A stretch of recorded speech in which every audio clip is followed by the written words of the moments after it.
E aí, galera do Me Salva. Bom, no estudo do movimento dos fluidos aí do nosso cotidiano, a gente vai encontrar dificuldades principalmente nas questões da natureza viscosa dos fluidos e na compressibilidade deles.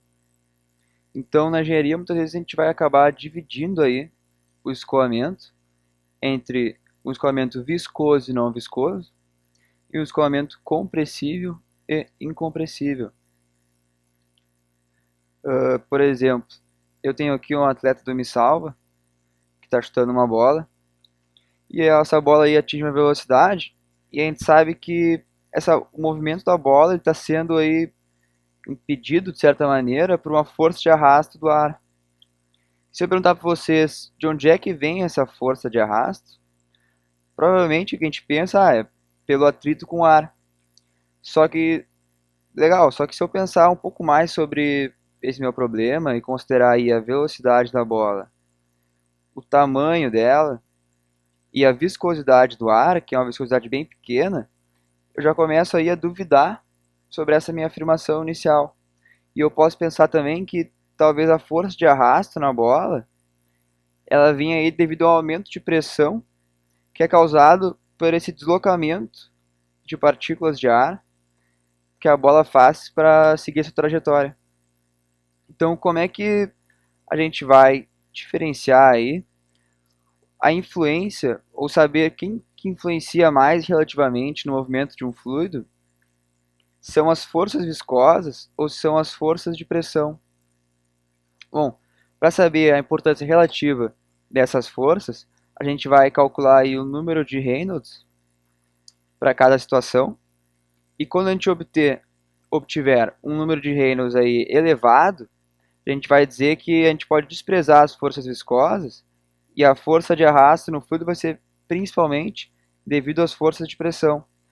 Quando a gente encontrar um número de Reynolds pequeno, a gente vai poder dizer então que as forças de pressão são desprezíveis e a força de arrasto é devido às forças viscosas.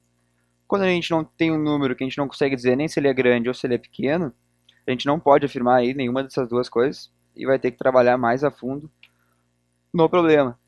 A gente tem aqui ilustrar isso que a gente falou.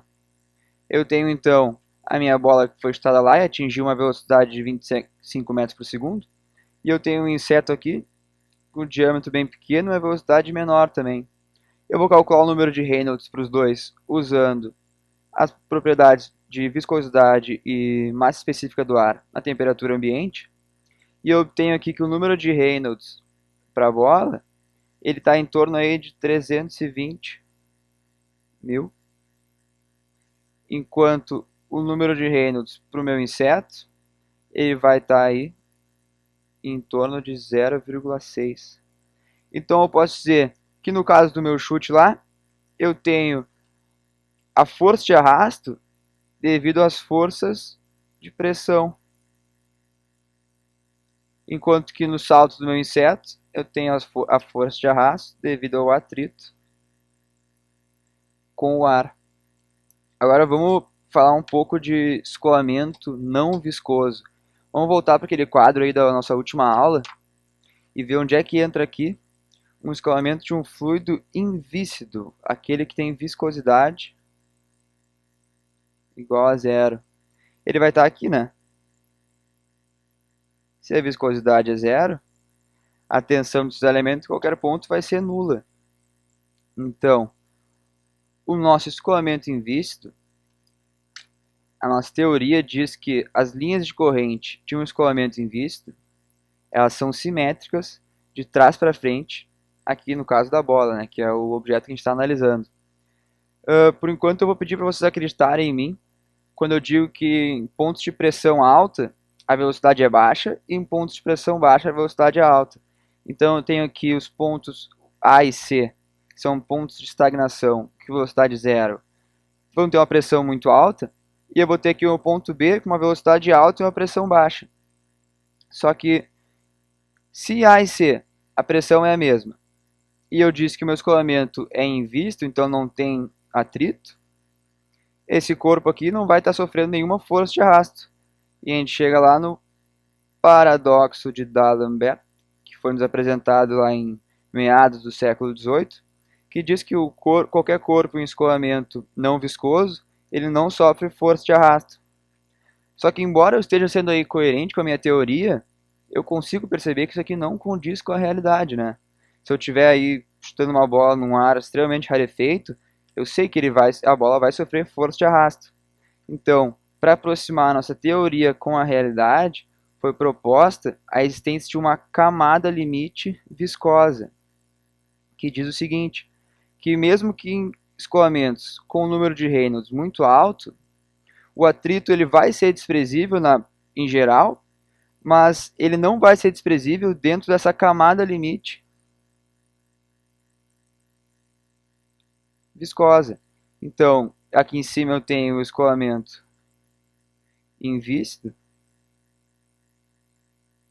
e aqui eu tenho o escoamento viscoso. Ah, beleza, então aqui eu já tenho um atrito que pode causar força de arrasto lá que estava faltando para mim aproximar do meu modelo teórico.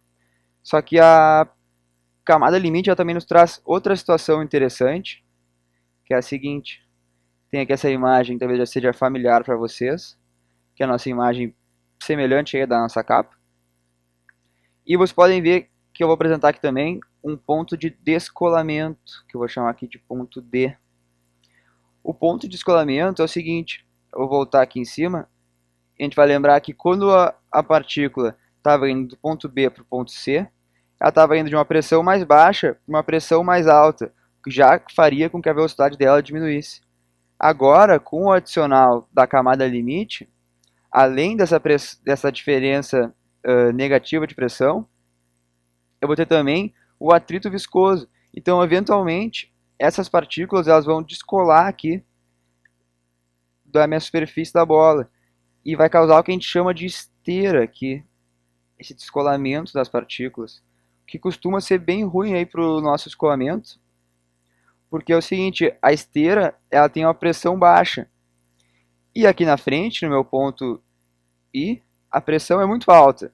Então eu tenho uma força de arrasto considerável aí, que quando a gente está analisando um automóvel aí, ou então um carro de grande alta performance, isso aí vai ser péssimo para a performance do carro. E aí que entra a mecânica dos fluidos para a gente estudar como é que a gente vai diminuir essa nossa esteira aqui.